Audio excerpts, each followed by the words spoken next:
Hey guys, we're here today at Waterworks. We are interviewing the gallery owner, Nate, learning a little bit more about his space, his vision, what he has in the works, and what he's going to bring to the community. So stay tuned. I'm very much like a intuition and instinct type person, so I kind of thought of it as, well, this is an established business. If I slide in and do like the open mics and the cultural stuff on the sidelines, then eventually it'll just raise the vibrations of all of it, hopefully. Merge the worlds. Yeah.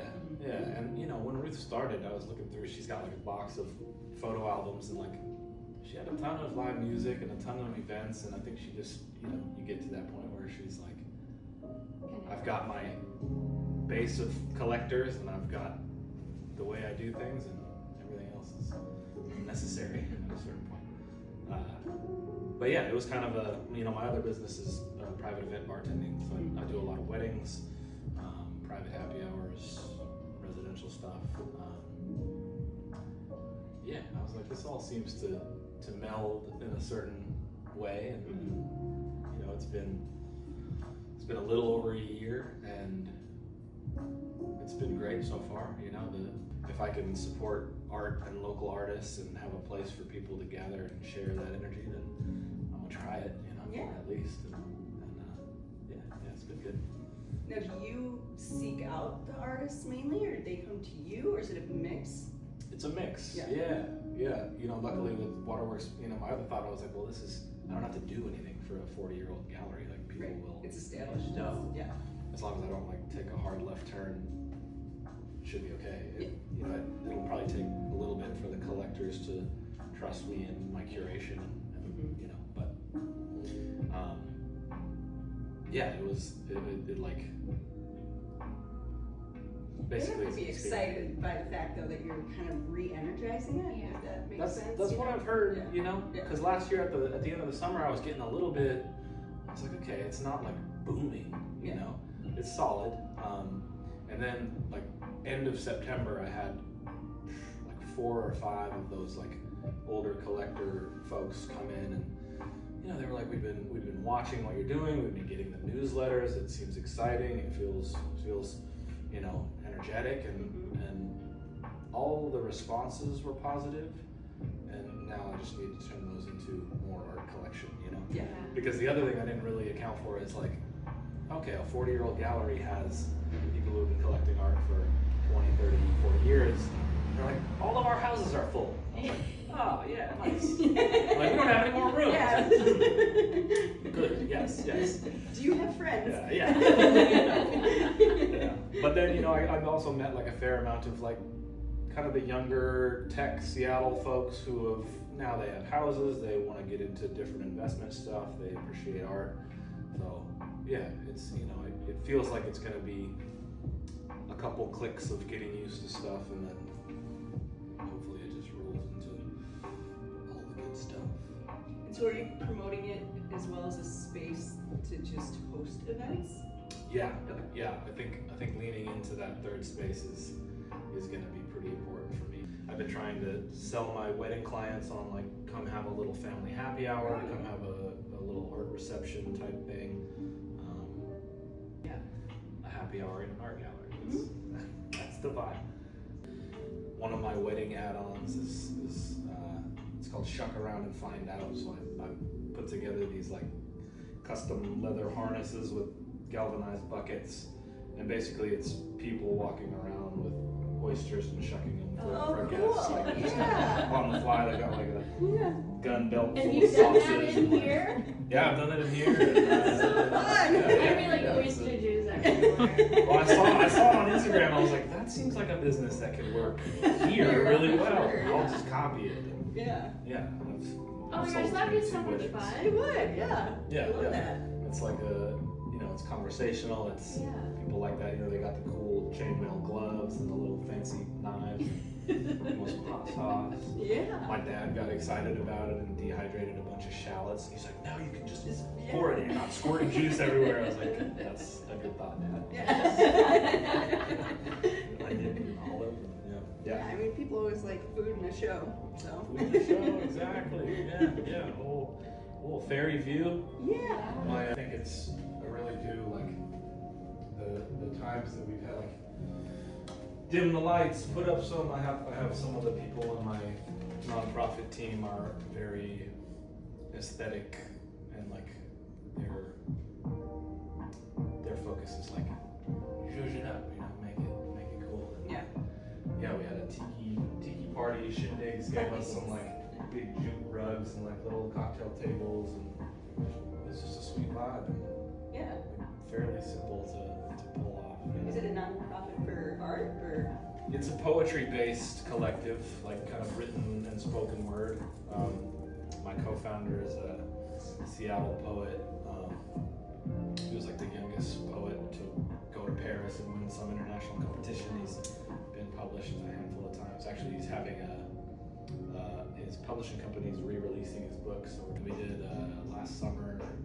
We brought Mary Lambert up, and she did like a cool like concert reading showcase. It was packed. It was the old space, so there was like 75 people packed in there. Yeah, just like cool little, because he's like, oh, I know Mary, I know all these people. Yeah. It's easy to convince them to come up to San Juan Island. I know, right? If we can get them. The trick is like, can we supply lodging or housing? Right. That's always the tricky part. We can help with that. Yeah, we can have that. Yeah. It's a lot easier to get Seattle artists by saying, hey, we got this set up for you. Yeah. And That piece is like, talk about me. I know. Yeah, man. This is. I almost feel like I need to like call up some sort of federal building, something with a giant, lobby or foyer. It's like this piece is. Oh, I guess people have giant houses. They do, They yeah. do. Yeah. This one is exceptional. Though he spent over a decade sanding and polishing, and this is all like natural wood grain that comes out. And I'm not sure why he was. Well, we could probably guess. He was in Humboldt, California. He was walking through the forest, and this is the root of a redwood tree, and it kind of just called to him, and he sat with it for a while and dug it out of the ground. It was redwoods burned from the inside out, so all this charring is he sanded down, but he drug it home and spent too long polishing the piece itself. I mean, he calls it the whale shark or a basking shark. It's got a little whale shape. Yeah. Some kid came and said it looked like a giant flute. There you go. Yeah, it's clearly a labor of love that he was kind of obsessed with. He's like, And I feel like that's like a West Side View piece right there. yeah, that's a BC artist who, a lot of his work you can tell it's BC. It's like rocky coast. It's a different vibe, but this one is. I mean, yeah, it could be West Side. It could be. Yeah, he's unfortunately battling, I think, some form of cancer and has halted all of his art. So this is the last big piece I have of his. Is there a certain type or style of art that you tend to seek out, or is it kind of just eclectic, or? It's very much like vibe based for me. Mm-hmm. If it tells a story to me, then I assume that somebody else will feel something similar. It's a funny. I don't have formal art background. I didn't go to art school. I grew up going to private schools that focused a lot on art, and art has been the way that I personally have kind of processed the world since a kid.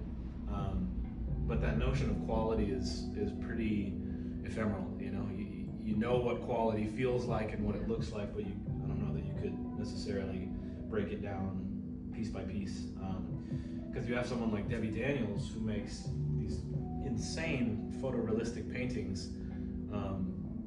Some of them don't have much of like a story to me, but like the technical skill is mind-blowing. Like, I can't look too hard at them because it looks like a photograph, but I know that you painted that. But then this woman, for example, she's from Orcas Island. I found her on Instagram, and kind of similar enough to Teresa Smith, who does. Teresa paints. She likes to paint stained glass.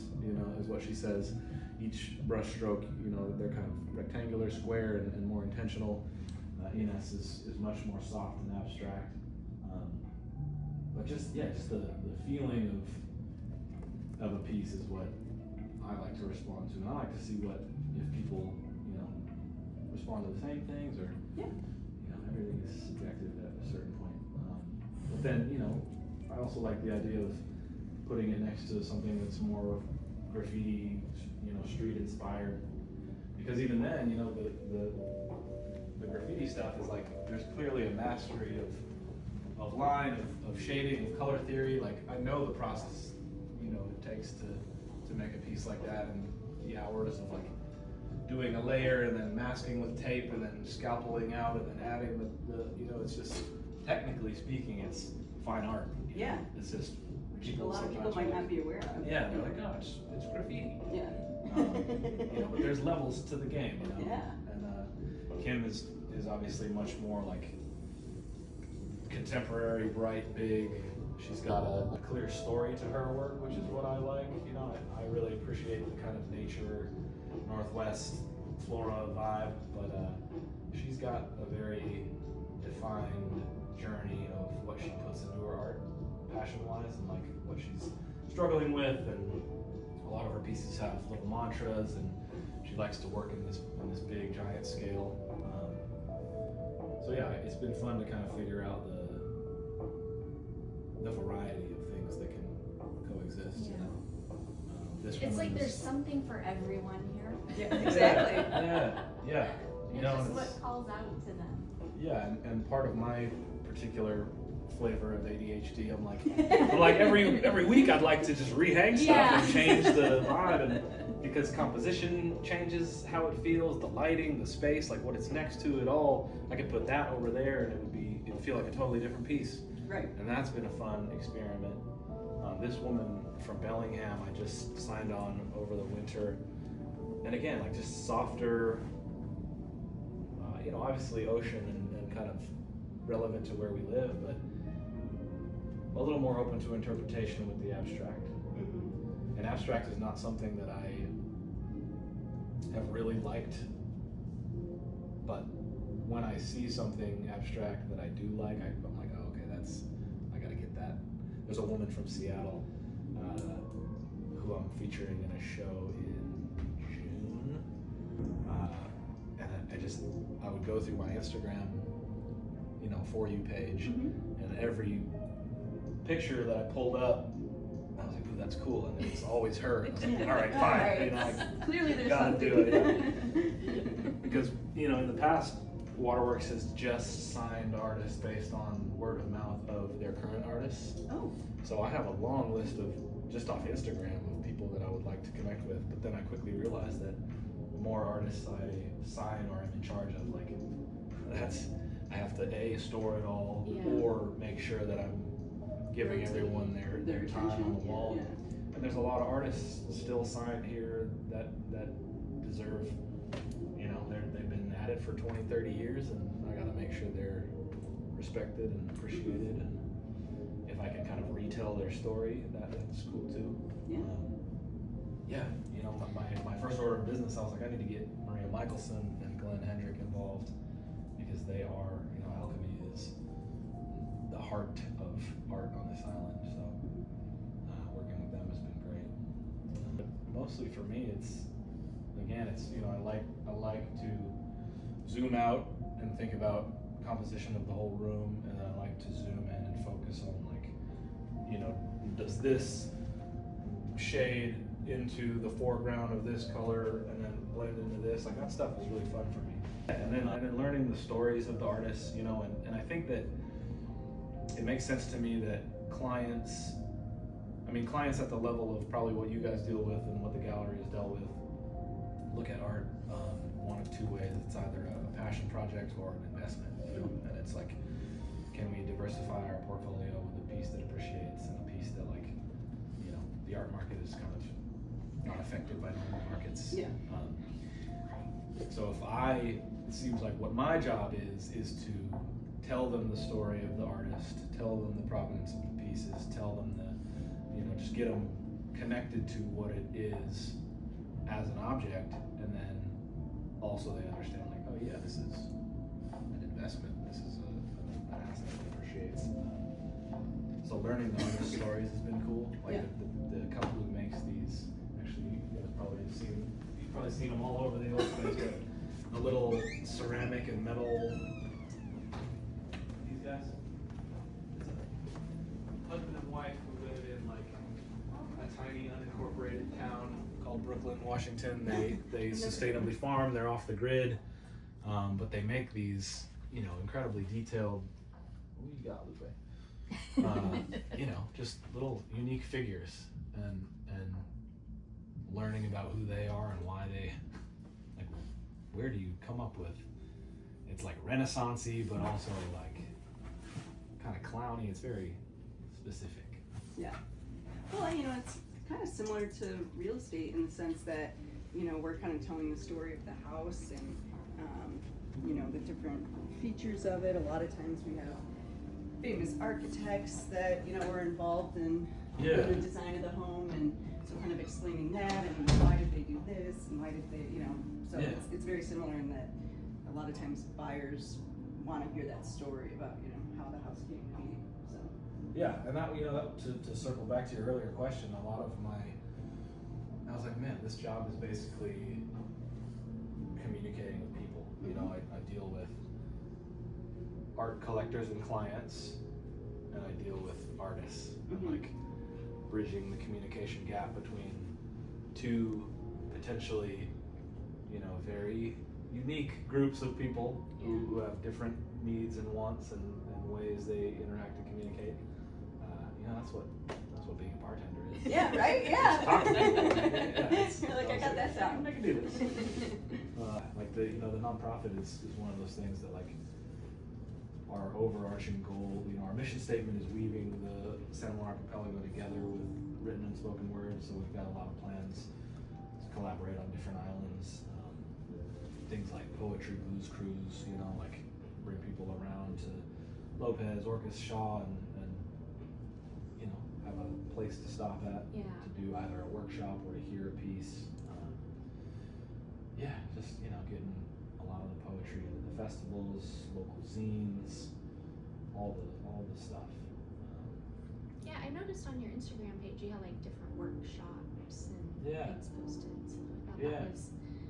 I don't remember seeing much of that, in the past. There's been different iterations. I think a lot of it focused on, like, maybe the older, like 60, 70, like kind of established poet vibe.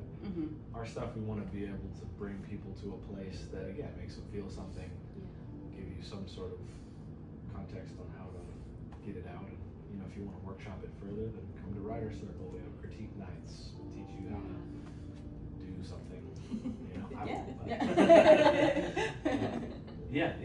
There's I think the gap between the kind of old guard on this island and the people who are like, well, we still are going to live here and be active here for another 50 years. Like, it'd be nice if there was some sort of energy. I think that's part of it too. I started a podcast studio out of here. So I have 3 active podcasts. One of them focused on waterworks artists, connecting them with people. One of them more is just like You do? Yeah, the guy who does the CrossFit program over at the Rec. Oh yeah. Yeah. Kevin? Kev he was like, I want to do a podcast on fitness, fatherhood, and business, and art. And Is he doing one too? Yeah, we've got 5 episodes of the Dad Pod up and running, and The Dad Pod, I like that. It's fun. That one's a little more like off the cuff, Yeah. Because I'll just That's let how him he go. is, yeah.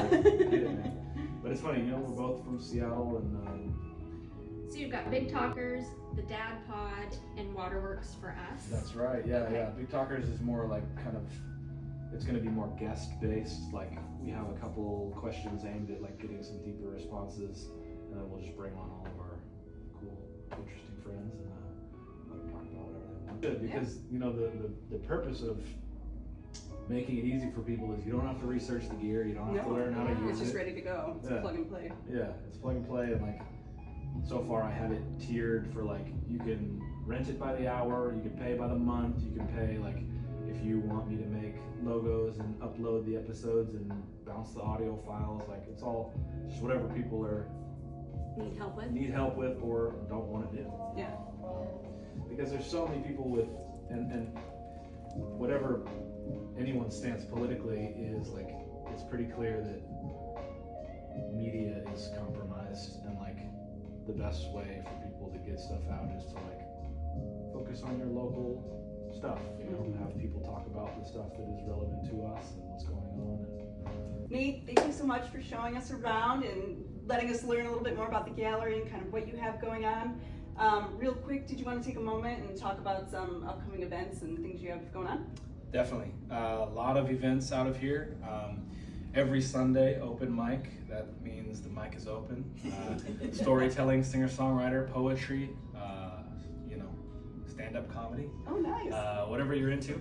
That's 6 to 10 every Sunday. Every other Tuesday, we have a writer's circle. Writer's Circle is run through the Island Verse Literary Collective, a poetry-based nonprofit based out of here. Those showcases can be featured artists from Seattle or other places. But yeah, tap in. I'm at A Waterworks Gallery on Instagram, waterworksgallery.com, and I'm here. Come see me. Great. Be sure to check it out, and we will tag him in the post as well.